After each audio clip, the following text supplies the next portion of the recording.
that big dream of your product and stuff selling, basically that big dream of your product or services basically selling themselves just because people know and love your brand? Well, that's easier said than done. But still, marketing and creating a brand is an important part of selling your stuff and services. And it seems to be hard to stand out in crowded markets and really be unique and propose what you offer to your customers. But why is that? And how can we improve on that? And why is it important that we understand how people buy things in general? This I'm going to discuss with Louis Grenier today. All around us, data is constantly gaining more and more relevance in our private lives, our businesses, and our careers. For companies, it is turning from a competitive advantage into a survival factor. Those who do not use their data effectively will perish. It is high time to get a grip on the data chaos. Every other Tuesday on Unfuck Your Data, Christian Krug interviews data professionals about how you can bring order to the chaos, thus making the most of your data for your company, your customers, and, of course, for you. Bonjour, madame et messieurs, et tout le trop. Bienvenue sur Unfuck Your Data, probablement le podcast sur le don le plus cool d'Allemagne. Aujourd'hui, notre premier épisode est français. No, I'm just kidding. We're not going to do this in French because my French just is non-existent.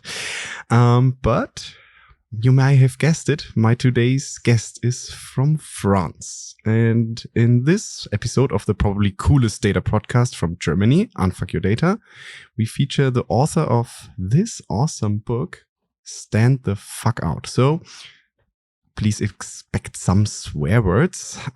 Louis Grenier is a one-of-a-kind marketer. And after an already impressive career in corporate marketing, he said he was sick of producing slides and boring off-the-shelf brands.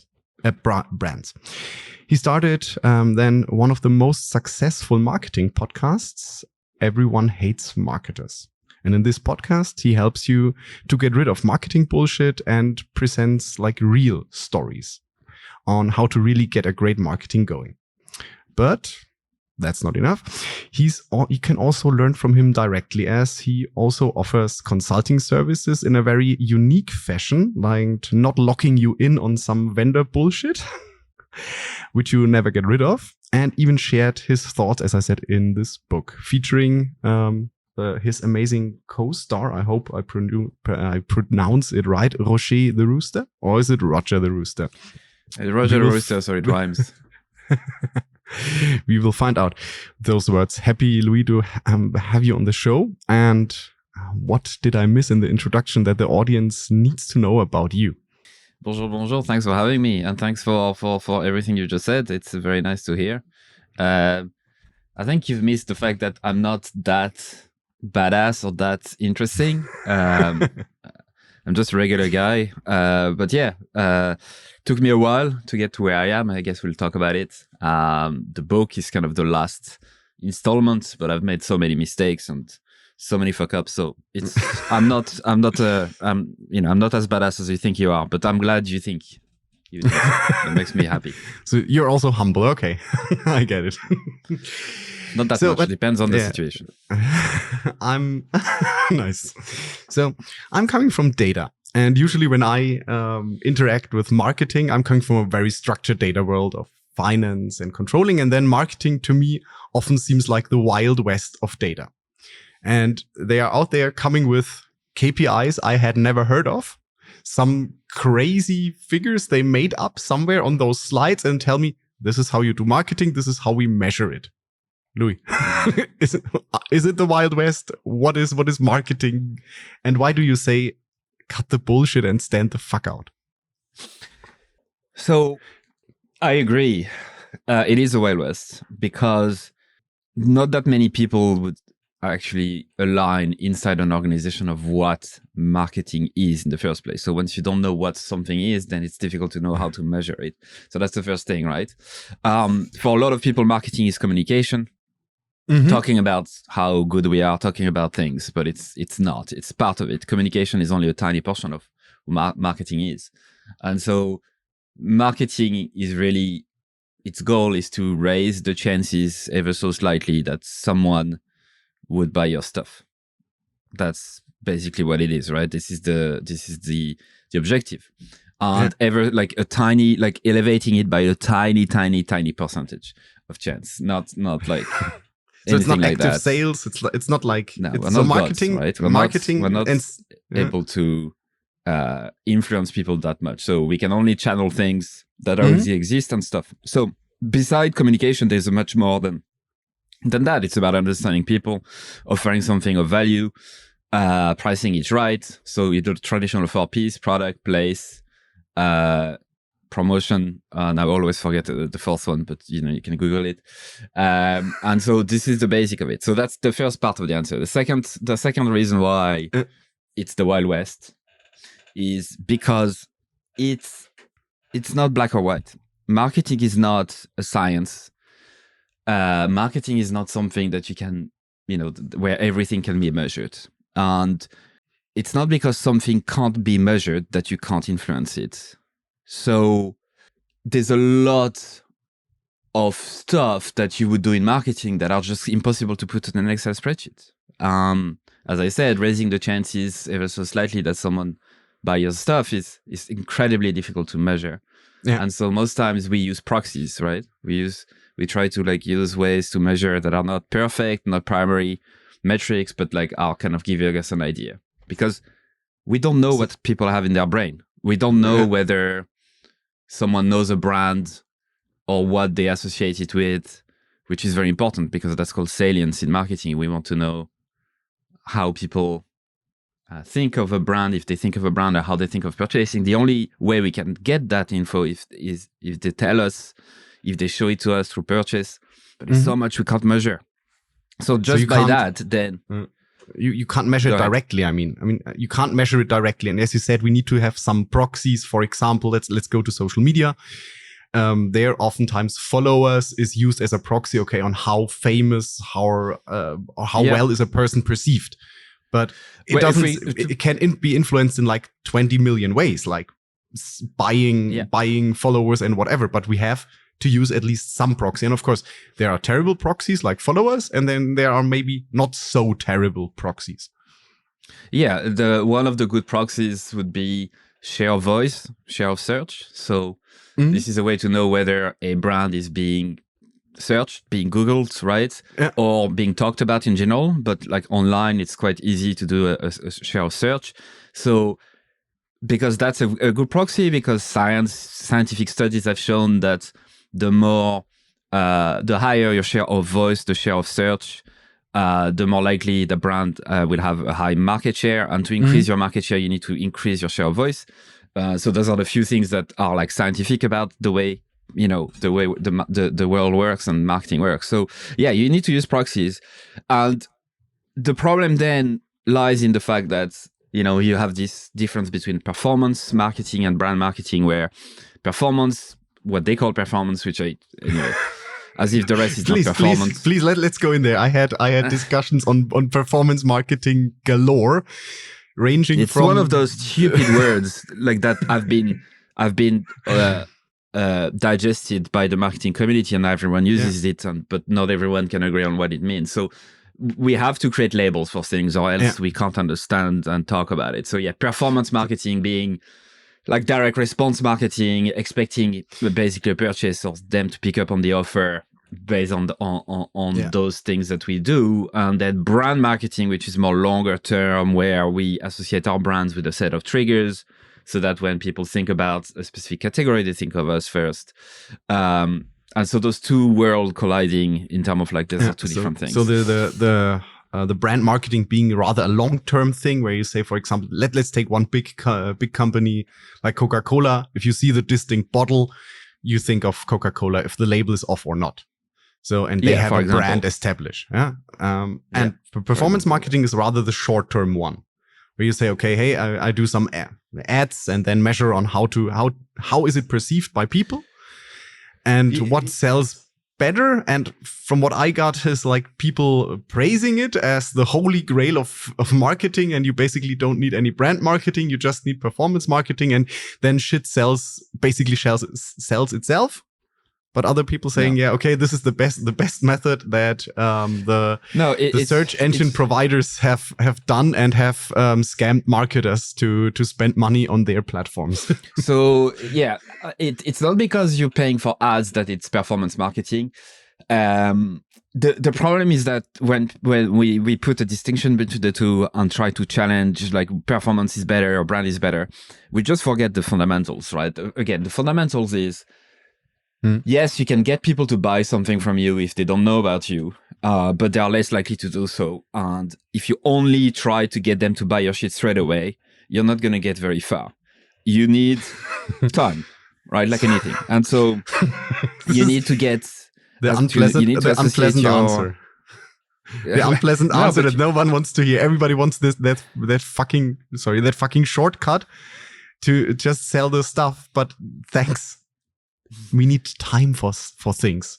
We need time to build stuff like in every, you see this in every industry.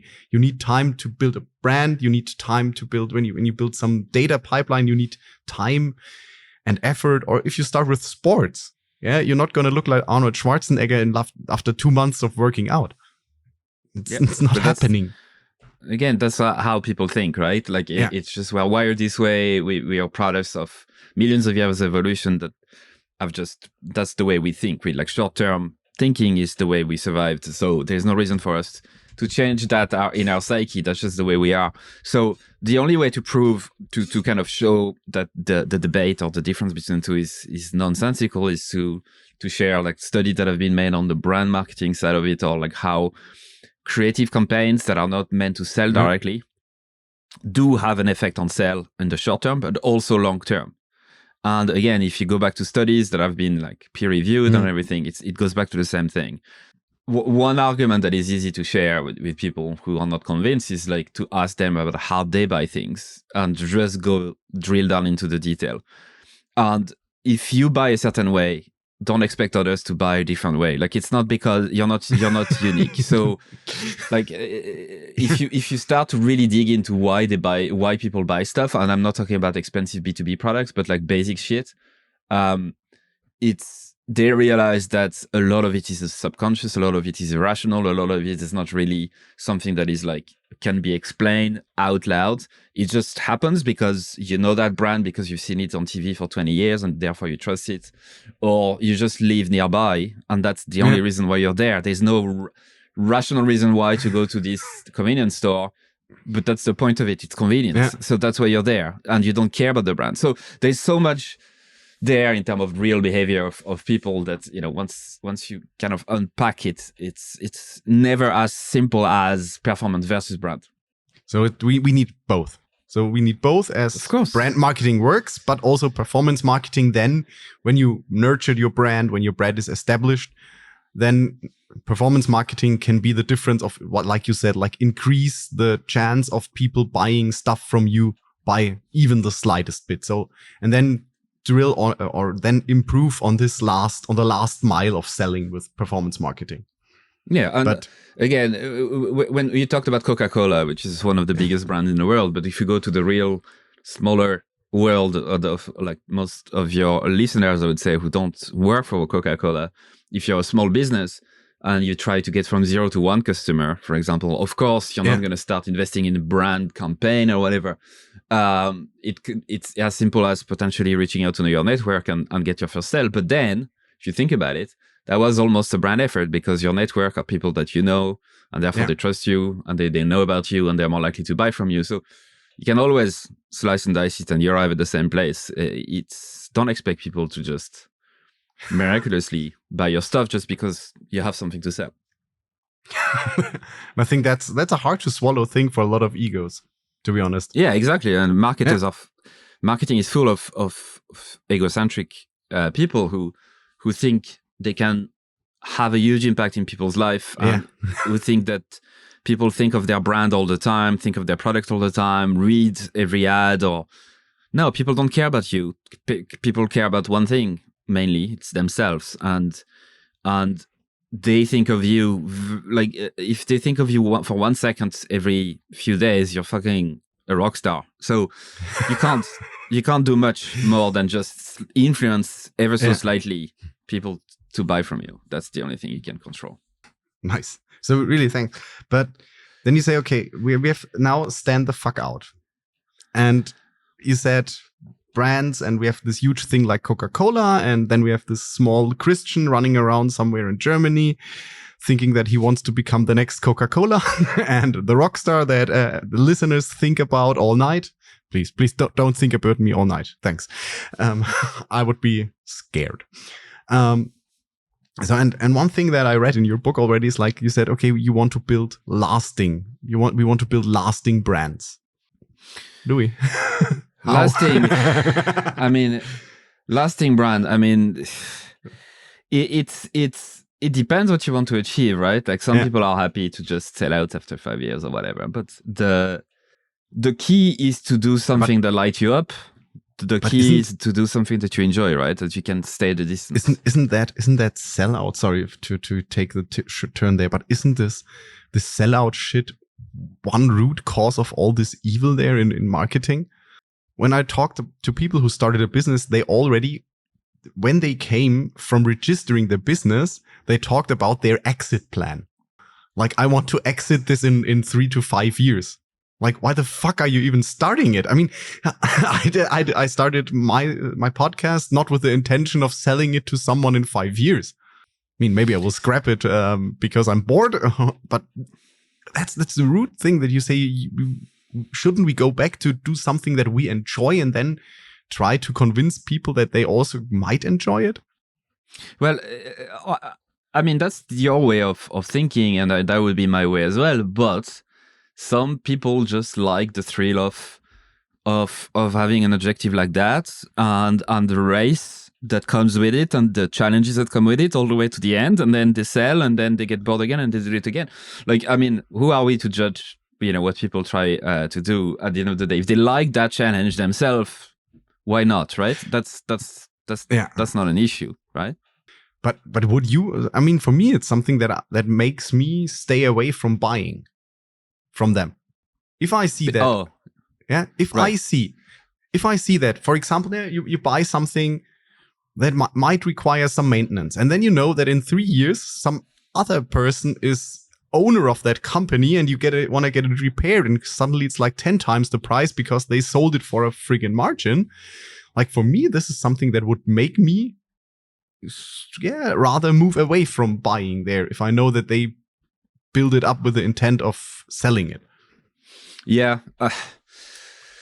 You're probably overthinking this. Most people don't think about this stuff. Right? Like, if something is good enough, they want to buy it because they believe it's going to solve their problem. Like, I mean, it happens, but the people I talk to, you talk about, like, you talk to business owners, start a business, they want to sell, they talk about selling. I don't really get that too much because I mostly talk to like service providers, marketing service providers and whatever. I don't really hear that often. What I do hear a lot is they are burnt out, overwhelmed. They know what to do, but they also are influenced by the bullshit that is around them, that is influencing them to do things that they don't believe in.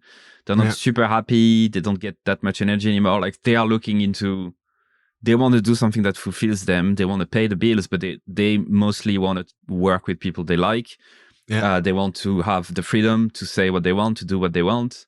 And that's what they care about the most. So, if selling a business is part of it, sometimes it is, right? You sell the business, you get the money, and then freedom comes. Why not? But that's usually the source of everything, is this overwhelm that people are feeling at the minute that is very, very high, I feel. You mean overwhelmed in business in general, or especially coming to marketing? Like, no, market themselves, or...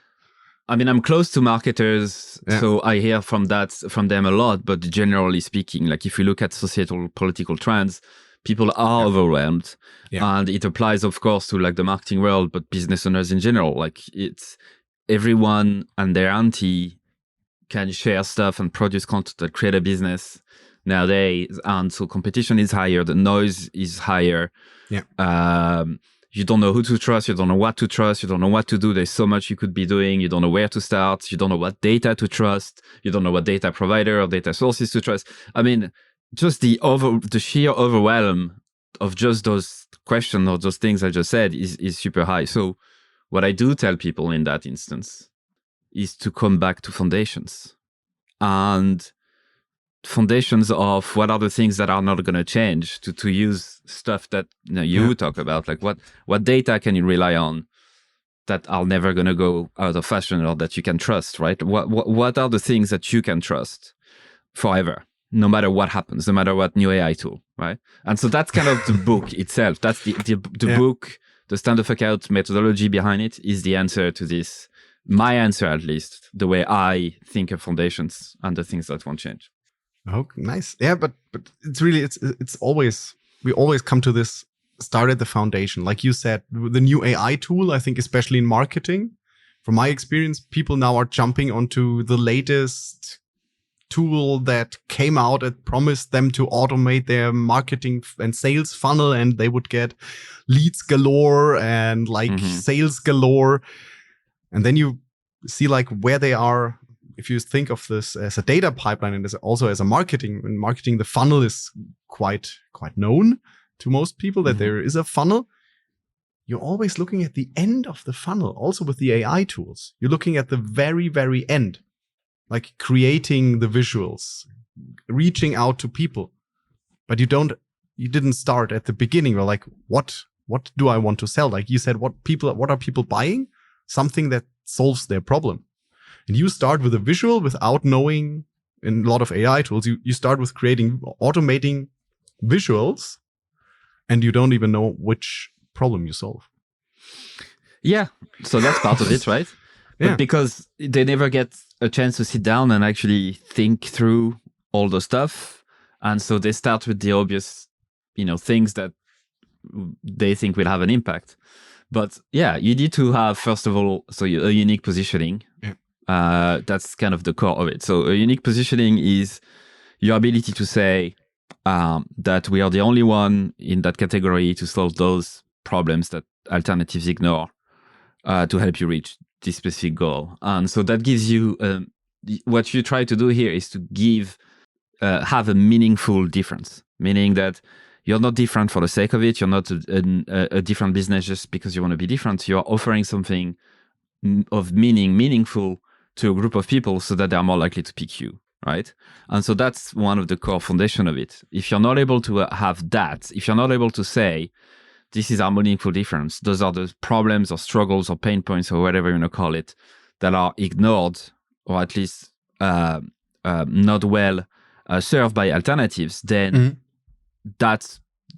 everything else is going to crumble, right? So that's kind of, that's what I mean by the foundation, Because then you are replaceable. I mean, if you have to advertise like I'm doing the same shit as Google, but more expensive or more cheaper or more from Germany, I don't know.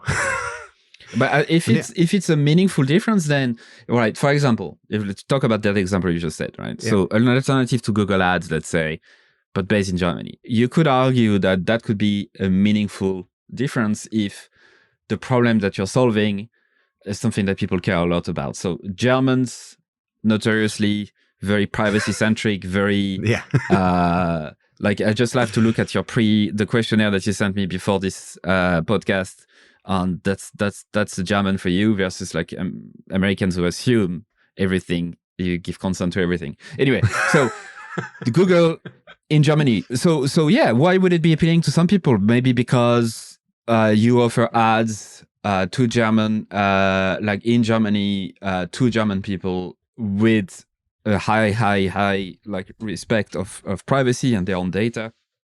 So everything is anonymized or whatever. And the problem that you'd be solving then is the fact that, those German companies care about privacy way more, and they need stuff to be compliant that Google doesn't offer. And so in that instance, that could be a meaningful difference if you do it. But it always needs to be attached to something that is valued by the people you seek to serve. So yeah, I think it's very cool that you say that, because for, as you said, standing out or offering a meaningful something meaningful difference, you don't have to invent a whole new product. Like you don't have to invent the new iPhone, which is something totally different or something totally groundbreaking. Also in established markets like advertising, even going down to like food, there you can have a meaningful differentiation from your competitors and say, okay, I solve this better than others. As long as you do it way better or way differently, that means, yeah, it's better. So yeah, I'm a huge advocate for being very pragmatic and using where the demand is. So if you're in a category of product that is already in high demand, chances are that there will be details on specific stuff inside that journey from discovering it to buying or whatever that are annoying to some people. And so this is where you'd have a lot of companies starting as like unbundling a specific process.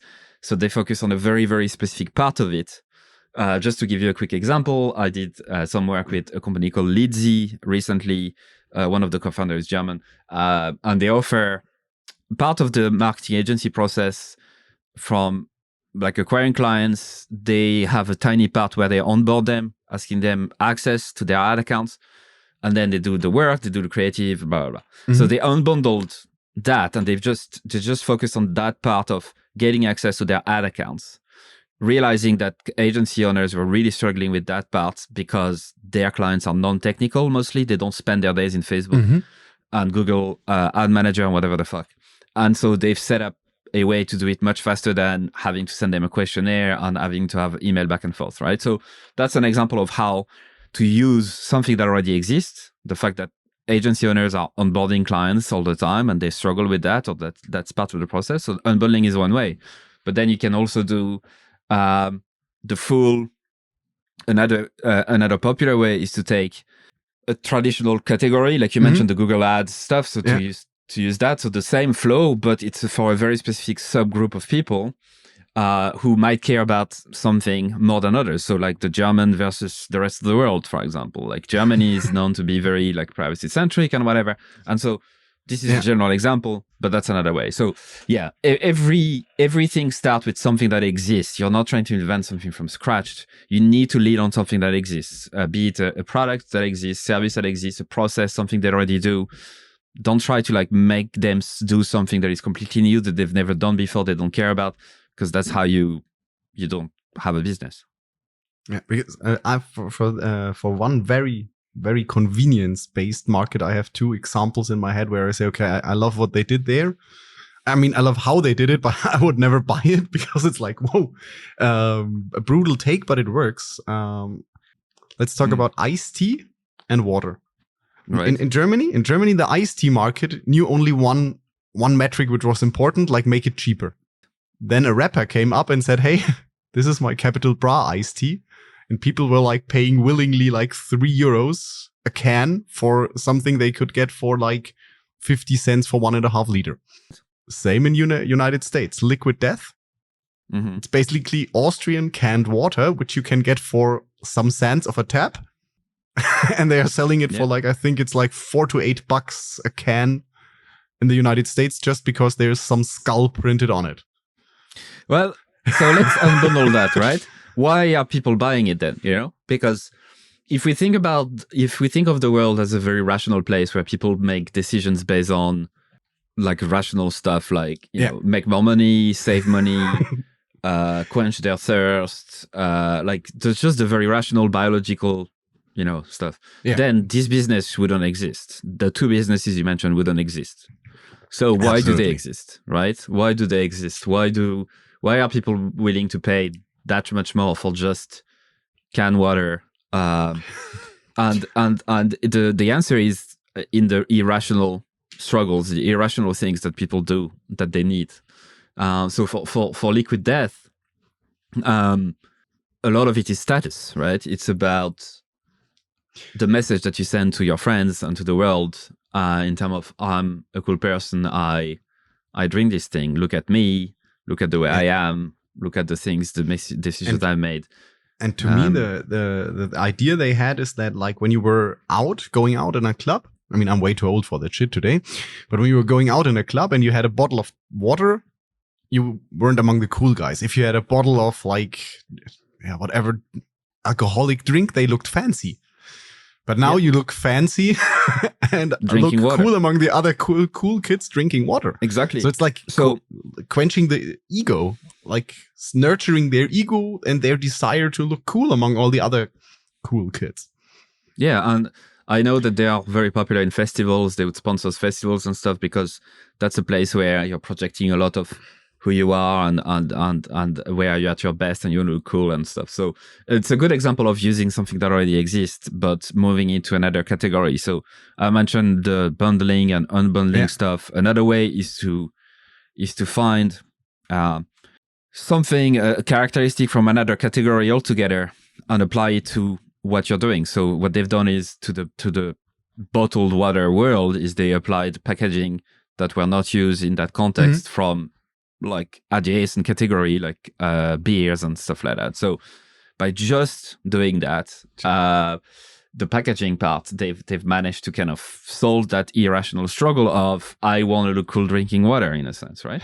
So that's how it's explained. And so this is why, I've worked, you mentioned in the introduction, I worked in corporate marketing for a long time, and you wouldn't believe how difficult it is to explain that to people or get that into their heads that people are not rational.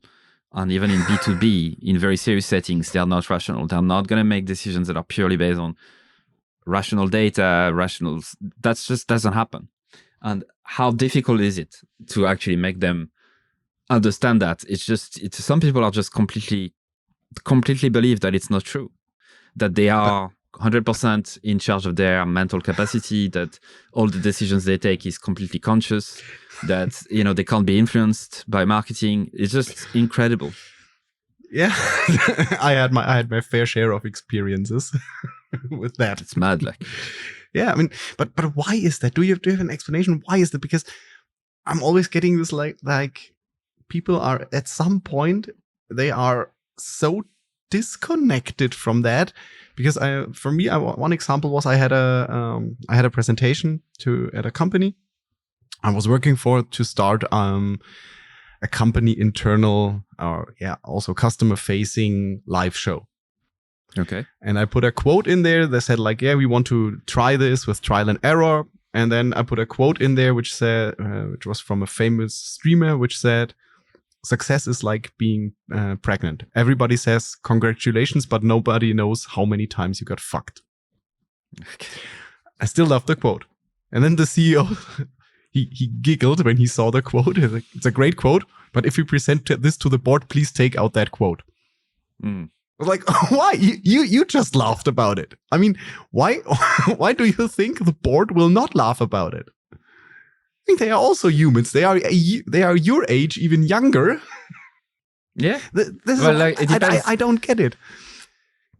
It depends on the context, right? I mean, it depends, right? If the board, if it's like a very serious business and they know those people who are trying to act rational all the time, and like in a very serious setting and whatever, maybe it would work if they know their people. But it's like one of the rules of marketing. If you understand people, then you can do all of those stuff. But to go back to your question, the reason why I think it's happening and it's control, or the fact that believing in this or understanding that this is the way the world is means relinquishing control, like meaning like understanding that you're not in control of the time, right? That's scary for some people. Yeah. They think they are in control of everything they do and the decisions, and or they are in control of the fact that when they see TV ads, that it doesn't influence them in the slightest, or that they are not influenced by marketing.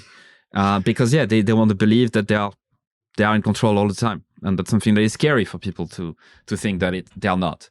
So once you make peace with that, once you make peace with the fact that you're not in control, that 95% of thoughts and decisions are unconscious, that's something that don't surface in your conscious mind.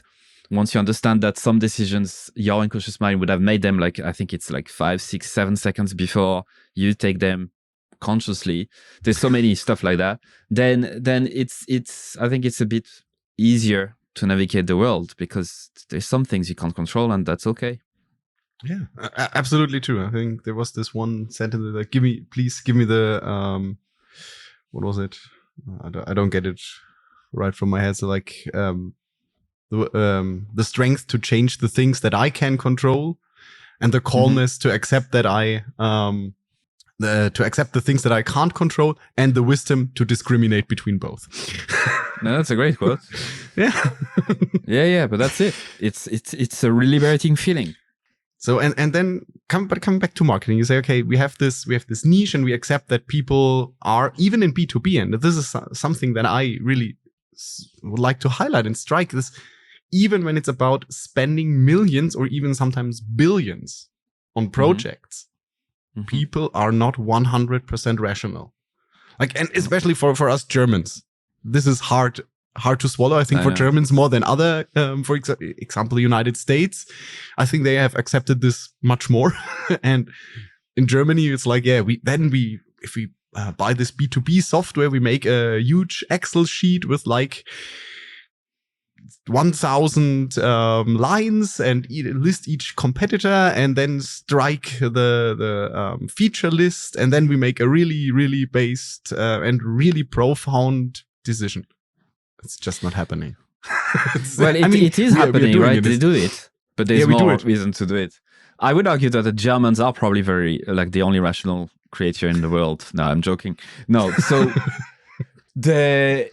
so if we unpack this, right? Yeah, they might be doing a very big like research on specific CRM they want to buy, and they list all the features one by one and to pick which one is the best or whatever. So yes, that's a very rational thing. But then behind the scene, you look into like maybe the CMO is deep down very worried about their job, and they're under pressure at home because they need to make more money. They're not super secure in their job, and so they are doing everything they can to prove their worth to the company so that they can get a raise on whatever. So their behavior inside that meeting room, deciding on the best CRM, will be influenced by that, where they might be pushing for one that they believe that will have better results than another, just so that it makes them look cool. But then you have the financial controller or whatever who might be like senior in the company, he's been 20 years there, and instead, like, they don't want to rock the boat. They don't want to take any risk because they feel like they don't want their job to change. They're happy where they are. And so they're going to do everything they can to protect the status quo. And they will push back against any new purchases because they will be asking, well, why isn't the CRM that we currently have bad? Like, we've been using it for 20 years. So, I mean, if you start unpacking exactly what's happening, you understand how irrational everything becomes. And there's this quote about, no one gets fired from hiring IBM.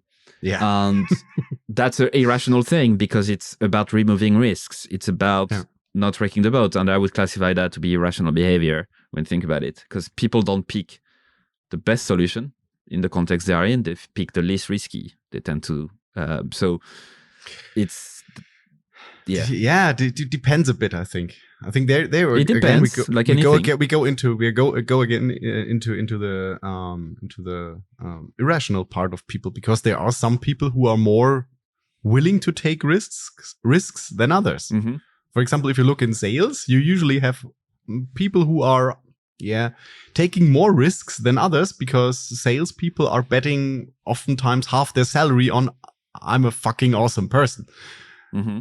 If you go to a finance controller and tell him that half of his salary depends on his performance, he's just gonna hand in his notice and go to a different company because he wants to. Stereotypes, but yes, and So risk by least risky, I don't necessarily mean massive risk, career defining risk, life risk, like jumping from an airplane or whatever. It could be tiny things that like one way to remove risk as a marketer, for example, is to be known and be seen. The more something is seen by someone, the more they're going to trust it. Even if you don't change anything, the more you see something, the more you're going to trust it. And so that's a good way to remove risk by, what is the risk comparing two products that are identical, but one of them you've heard of, the other one you haven't, right? Yeah. So it's like, so that's, then again, it's about the perceived risk. Oh, that's always perceived. Like everything that we talk about here is perceived, because that's just people's perception. So yes. Yeah. But I mean, this is also important that if you go down and try to make a rational decision, yes, it's a perceived risk. the risk might be the same, but and this is there again, where marketing becomes really mighty, you have two tools. You have the same feature set. And as Louis, as you said, one you have heard of, the other one you have never heard of because it was programmed in the back garage of someone and their auntie, yeah? Which one are you going to choose? Probably not the garage one, except your CEO is golfing with them or something like that. Yeah, but that's when you have those equations that economics and behavioral scientists are looking into, which is like you can influence behavior by so the feature. If feature sets are exactly the same, then the price enter into the realm of like the decision, because if the two have the same feature set, but product A is $5, product B is $10, but you don't know anything about product A, you've never heard of, but then you've heard of product B, which one do you choose then, right? And so this is where you have much more than just the brand, like the pricing is important. This is why companies start with being cheaper sometimes, because that removes the risk for people believing, okay, what's the risk of buying something? It's twice as cheap. If it doesn't work, I can buy something better. Or it seems too cheap. I'm taking a risk by buying a cheap product that might be broken and I look like an idiot. And so the lower the cost then to you, the riskier it gets, right? So there's a lot of different variables at play. So now a rather provocative question, because I've had discussions with sales about this. Pricing is then part of marketing? Because I heard sales people say, I am the sales guy, I make the prices. Yeah, but it depends, right, on the context, right? If you're in a company that you don't have pricing on the website and it's more like a very, very custom quotes and stuff like that, that might be the decision of the salesperson, which is fine. I guess it's all about what we just described. Do we have the knowledge? Do we know how our customers are influenced by price? Do we have guidelines in place? And that's all. So it's not about marketing versus sales or anything else. It's more like, do we understand people at a deep level or not? It doesn't matter which fucking job title you have. So it's coming back down to data about the market and to understanding people. Yeah, but not just hard data, not like Excel fucking spreadsheet data only. I've learned over the years that, especially in the marketing field, where there is some sort of a creative spark that you need to get sometimes to like stand out and taking some risk without having everything in front of you. Qualitative data, like just a conversation with a client, is data as much as any other one. It might not be easy to write down and interpret for an analyst, but it is data. Like knowing the body language of someone else, and that's data too. Thanks. This is yes. And this is why I labeled this podcast Unfuck Your Data and not another boring data podcast. Because this is the essence of what you say. Everything is data. And just when you look at the right data, you can make your job better or your life easier if you know what data to look for. And as you said, oftentimes in marketing, it's not about the return on ad spend, like the one big and excellent measurable KPI that you have. But it's about looking at other things, like how do people behave if they frown at the very moment you present your product. Yeah. Yeah. Maybe so you need to trust your guts. Sometimes you have to. But most times it's important. Like, again, it's something that you can rely on. We have neurons in our digestive system. It's been proven that a lot of decisions, a lot of things are influenced by our gut, literally, because of it. And we don't know much of it. We can't control it. But you need to learn to trust those instincts of yours, because they are good. They are good. Like, or else you wouldn't be alive. Our species wouldn't be alive. So we have instincts. We can feel things like, when you get a bad feeling about someone, or there's something in the back of your head, like you just can't forget about it. And you need to like listen to those things a bit. So just to give you a very quick example, when I work with clients or when I do interviews, when I used to do interview on the podcast or whatever, I would try to, if I get goosebumps at some point where like I'm it's something that I feel is interesting to me or like funny or whatever, and I get goosebumps, I feel like, okay, this is cool. I lean on it because I know that this must be something that I need to double down on, because I just got goosebumps from it, and I can't control them, right? I don't know why they appeared, but I just paid attention to the signals. So it might sound a bit stupid, but it's incredibly important to just have both. Like I can analyze data if I want to, that's fine, like actual quantitative data, but you can't forget the rest. Yes. I mean, I totally agree that a lot of the times our gut feeling is like really, really serving us well. And I think the other thing is like really to second guess it sometimes, and then ask yourself, did it really serve me?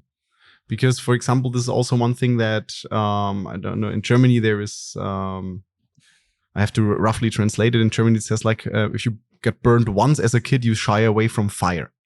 But then in our adult life, we might actually discover that fire is something important. Mm-hmm. To cook our food or prepare our to keep our house warm in the winter. Mm-hmm. So like, yeah, sometimes we have these goosebumps and we have them for a good reason, because, for example, we didn't get them and somebody scammed us brutally. And then we shy away from similar people or people we perceive similar. And at some point we have to then second guess this gut and bring it to the context a bit. I think both are, it's not black and white. It's not trust only the data you can measure in Excel and not only go by your gut and ultra wing it, because then again, what you said, you have this creative spark and the ad has to give you goosebumps. It has to excite me. But on the other hand, you have this very, very rational, foundational work that you just described of finding the unique proposition. The distinctiveness, what makes you stand out. Exactly. So the it's never black and white. It's never clear. It really depends on so many factors. There is projects where it's easier to use your guts, while others it's not so. You need to like really get hard data. But I think you've heard the quote about like you can manipulate the data and make it say whatever the fuck you want, right? Yeah. Point, right? It's easy. Yes. I'm butchering the quote. And another concept that I live by, I think it's Colin Powell, who was former a US political guy who's been in power for a long time before. And anyway, he said that he never makes a decision with 100% of the data. And his rule is around, I think, between 40 and 70%. So he aims to make decisions about stuff when he feels he have between 40 and 70% of the data available to him, because then there is the return on the investment and time spent gets kind of negative if you like try to gather all the data possible and like because you never fucking finish. So you also need to trust that. Like, when do you take a decision based on the data? It's also a big question, right? Yeah, and also one thing then again for me coming to a lot to marketing is based on hard data. You can only look to the past. Yes. You can't create data from the future. I mean, we don't know where we are in 100 years from now. If somebody invents the time machine, okay, yeah, there we go. But until then, data always gives you an impression of things that have happened or, in the best case, are currently happening. Yep. And now if you want to go into something new, into a new territory, can have data on, okay, that worked for others, that worked for us already, that didn't work out. Why should it work now? Sometimes for the right things, the time just wasn't right. Sometimes the timing was just off and you say, okay, hey, that didn't work out for us 20 years ago. Okay, guess what? Now electric cars are more in demand than like 20, 30 years ago, but there already were electric cars 30 years ago. Yep. They sucked and people didn't like them. But now time has changed. But you can't, based on that fact, like, yeah, we tried this 30 years ago, it didn't work out. We wouldn't have electric cars yet. Yeah. So that's super important, right? There's a lot of metrics in marketing that I used in the past, a lot of mistakes that I've made where we would base decision on like a house of cards where we have wrong data or like incomplete data, and then we misinterpret them to just suit our fucking story. And then we take them for granted, or we think it's gospel and reality. And so we base more decision based on that. And then everything falls down when we realize that nothing was true so for example, we spent in my previous agency, the agency that I had like 10 years ago, we did this massive website redesign for a big SaaS client. We did a lot of research, collected a lot of data, and made decisions based on them, made new decisions based on these new decisions or whatever, and ended up creating a website redesign that we thought was fucking phenomenal based on everything we had collected. And then turned out that it was generating less leads than the shitty design that they had, but it was performing better. So what could we have done differently than user interviews and surveys and fucking everything in between, but simply testing a first version of it without changing the platform, without changing the CMS, and just testing the hypothesis that we had, learn from that, move on. Instead, we just built a house of cards, right? Which crumbled as soon as it was like a bit of wind came through. So important. Yeah. So really, then again, and I'm looking on the time a bit. I could go on, and I think I still have here in your book the stage 1 poisonous insights versus juicy insights. We could probably talk about half an hour again, but I'm not taking too much of a toll on your time. No, it's okay. I can talk about that for a bit. So I wanted to talk about it earlier because it's about, again, this concept of 40-70, like 40% to 70%. One rule that I try to follow nowadays when I teach people or when I help people is only rely on data from folks who have recently invested time, resources, or money into solving the problem that you have or that you're solving, or buying the category that you're in, or the exact product that you offer. Because I think that's one of the filters to make sure that you remove as much noise, as much shitty data as possible. Because you rely on people who've recently invested something, so that means their memory will be better. They've invested resources, so that means they've crossed the bridge, they've done the thing. So you have evidence of behavior, which is important as well, because people make shit up all the time. And it doesn't have to be recent customers of your product. It could be recent customers of competitors, recent customers of your category. It doesn't matter. And it doesn't have to be firsthand. You don't have to ask them directly. You can look at behavior, like see how people behave in a supermarket. You can be a fly on the wall. There's different ways to do that. But to your point about, looking at the past, this is I found the only rule that really removes as much shit as possible and keep you on just focusing on the core things that matter. Awesome. Yeah. But really there are two very important things in there, like people who actually invested, because there is this so-called customer citizen gap. Right. Which is like, if you ask people people who eat meat, if animal well-being matters to them, they're gonna tell you yes, because they don't want to tell you that they give a shit about how the animal is raised. Mm-hmm. But then when you look at what they are buying, this tells a different story. Like, it's still the cheapest one. They don't care about if that chicken was tortured or raised in a beautiful farm. Yep. Sorry, Roger. But and really look for people who invest, because they're gonna tell you, they're gonna sweet talk you anyways if you ask them directly, and also the recency, because like the EV example, decisions and feelings were different like 10, 20, 30 years ago. And now if you look, okay, why did people not buy electric cars 30 years ago? The answer is different. Yeah. Or why did they buy them back then, the few who did? So this goes back to what you said, which I think is important. It's like data can only use to measure the past. Yeah. And if you try to use data to predict things or to get data about the future, such as, would you buy this product? Would you be interested? What are you going to do tomorrow? Or like, how do you typically spend your weekend? What are you going to do next weekend? All of that stuff is just completely useless. People are going to lie to you. Yeah. They are going to lie to themselves. So don't expect they don't know. And as we said, 95% of decisions and thoughts are subconscious. So how do you expect them to voice that out? So be very careful with what people tell you. Focus on the past, recent past, and use your gut a bit as well. So that basically, that sounds too easy.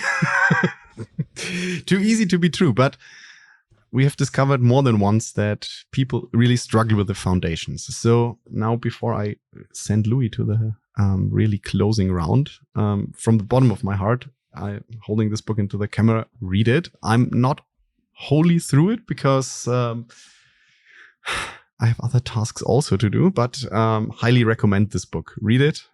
If you are into marketing, or even if you are not into marketing, read this book also if you have a knack on data and want to trust your gut a bit more. And even if you are an entrepreneur or starting your career as content creator or whatever, have a read. Thank you. Give it a read. From the parts I read, I already learned a lot. And if there are any more questions, feel free. Louis' podcast is also running. It's hilarious and insightful, edutainment at its best. Give it a spin. So, Louis, and people from German episodes know what's coming. Usually I can't let my guests leave here without them having to answer 2 small questions. Just so that the people get a bit to know about the non-marketing Louis out there. What was the last song that was running on repeat in your head and you just couldn't remove? It's called La Femme from La Femme. So it's a French group with Plastic Bertrand and someone else. And the reason why it's on repeat is because it's going to be my walk-on track for the conference I'm speaking at next week. So I picked that. I'm not going to sing it to you, but it's a very, it's like a typical song from the 80s. Very upbeat, nonsensical. Plastic Bertrand. I know at least one song from him. Yeah, there's a very famous song of Plastic Bertrand. Nice. And then the other one, could you kindly recommend a book to us that we should read? And now the disclaimer, not a book that you wrote, and please no dirty adult literature. How Brands Grow by the Harenberg Bass Institute of Marketing Science based in Australia. They have 2 books, like part 1, part 2, by both. If you're into data, it's going to show you that there is part of marketing that is scientific, that has been proven over decades in different industries. There's a few things that we know to be true. Again, to go back to foundations, I highly recommend those books. They're not fun reading, unlike mine. You're not going to laugh reading it, but it's giving you the facts. So rather contrast to yours from the reading experience, but definitely not the same. Absolutely, absolute foundation. Dear Louis, thanks again for your time and the awesome conversation. And of course, thanks to our fellow listeners tuning in today. And again, this is the moment where I kindly ask you to click subscribe or follow, or however it is called in the player that you are listening or watching this podcast. If you're not following me on LinkedIn, do this. My link is in the show notes. If you're not following Louis on LinkedIn, now also go to the show notes, click there, follow him. The content is awesome, and you will see some more pictures of this wonderful Roger the Rooster. And if you're allergic to the color orange, then don't do it. But apart from that, highly recommend it. So, and also, if there are any questions open, I think both of us are happy to take them. If you contact us via LinkedIn, email, some other channel that you prefer. So that's it for today, and I'm looking forward to seeing you next time around. Have a great time. See you. Merci.